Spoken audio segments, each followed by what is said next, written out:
আসসালামু আলাইকুম। সবাই কেমন আছেন? আশা করছি ভালো আছেন। আরও একটা রেসিপি নিয়ে চলে আসলাম। আজকে শেয়ার করব কলা দিয়ে মিনি বনরুটি রেসিপি। আর এই রুটিটা দেখতে যেমন কিউট, খেতেও মাশাআল্লাহ অনেক বেশি মজার। এই রুটিটা একসাথে অনেকগুলো খাওয়া যায় আর খেতে তেমন কিছুই লাগে না, যেহেতু এই রুটির মধ্যে কলা দেয়া থাকে। ছোট বড় সবার অনেক বেশি ভালো লাগবে। চলুন রেসিপিটি দেখে নেওয়া যাক। প্রথমেই একটা বাটির মধ্যে নিয়ে নিলাম 1 কাপ পরিমাণের আটা, 1 টেবিল চামচ পরিমাণের চিনি, স্বাদ অনুযায়ী লবণ, দিয়ে দিলাম 1/2 টেবিল চামচ পরিমাণের ইস্ট, দিয়ে দিচ্ছি 1 টেবিল চামচ পরিমাণের রান্নার তেল। একটা চামচ দিয়ে সব কিছু আমি ভালোভাবে মিশিয়ে নিচ্ছি।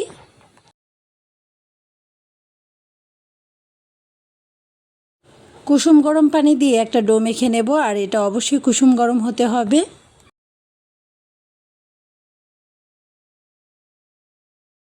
অল্প অল্প করে পানি দিয়ে এই ডোটা মেখে নিতে হবে। একসাথে কিন্তু অনেক পানি দেওয়া যাবে না, তাহলে খুব বেশি নরম হয়ে যাবে। একটু সময় নিয়ে ডোটা মেখে নিতে হবে, তাহলে কিন্তু এই রুটিগুলো অনেক বেশি সফট হবে।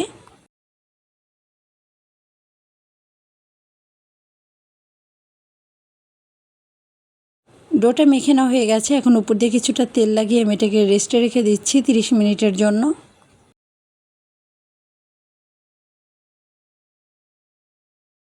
30 মিনিট পরে ডোটা কিন্তু অনেকটা ফুলে গেছে। তো এখন আমি ভালোভাবে আরও কিছুক্ষণ মথে নেব।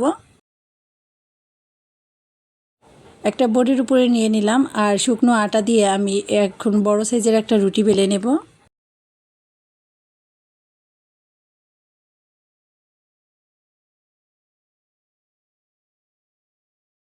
রুটিটা বেলে নেওয়া হয়ে গেছে। এবার আমি এই পুরো রুটিটা কেটে নেব একটা স্টিলের গ্লাস দিয়ে।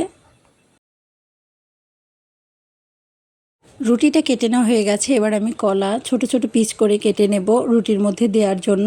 তো আমি এখানে কলাটাকে একটা ছুরির সাহায্যে কেটে নিচ্ছি। এভাবে লম্বালম্বিভাবে আমি চিকন করে কেটে নিলাম। রুটিটা কাটার পরে সাইডের যে এক্সট্রা আটা আছে এটা কিন্তু আমি নিয়ে নেব, আর এটা দিয়ে পরবর্তীতে আরও একটা রুটি বেলে নেব। প্রতিটা ছোট রুটির মধ্যে আমি কলা দিয়ে দিলাম, আর এগুলো এখন আমি ফোল্ড করে নেব। আর খুব বেশি কলা দেওয়া যাবে না, তাহলে কিন্তু ভাজার সময় একেবারে ফেটে যেতে পারে। তো এই জন্য অল্প অল্প করে দিতে হবে। এখন আমি দুই সাইড সুন্দরভাবে আটকিয়ে দিচ্ছি। এটা কিন্তু দেখলেই বুঝতে পারবেন আমি কিভাবে করে নিয়েছি। আর একইভাবে আমি সবগুলো নাস্তাই তৈরি করে নিলাম। এখন রুটির উপরে আমি একটু দুধ দিয়ে দিচ্ছি ব্রাশ দিয়ে। তারপরে আমি এর উপরে দিয়ে দেব সাদা তিল। এতে করে কিন্তু ভাজার পরে দেখতে অনেক বেশি সুন্দর লাগবে। সবগুলো রুটির উপরে তিল দিয়ে দিলাম। এবার চুলায় একটা প্যানে পরিমাণ মতো তেল হালকা গরম করে আমি রুটিগুলো দিয়ে দিলাম। এবার আমি উল্টে পাল্টে রুটিগুলো ভালোভাবে ভেজে নেব।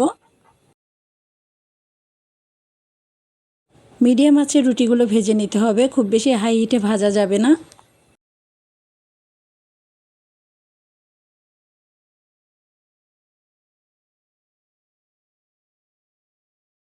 রুটির উপরে কিন্তু কালার চেঞ্জ হয়ে গেছে। এবার আমি তেল ছেঁকে তুলে নিচ্ছি। সবগুলো রুটি ভেজে নেওয়া হয়ে গেছে। আশা করছি আপনাদের কাছে ভালো লেগেছে। ভালো লাগলে ভিডিওটা শেয়ার করে দেবেন আরও এরকম ভিডিও পাওয়ার জন্য। তো আমি একটা রুটি দেখিয়ে দিচ্ছি যে কতটা সফট হয়েছে। তো দেখেই বুঝতে পারছেন এটা কতটা সফট হয়েছে। আর ভিতরটা একটু দেখিয়ে দিচ্ছি। আমার পুরো রেসিপিটা ফলো করে তৈরি করলে আপনাদের রুটিও হবে এরকম পারফেক্ট। তো সবাই ভালো থাকবেন। আল্লাহ হাফেজ।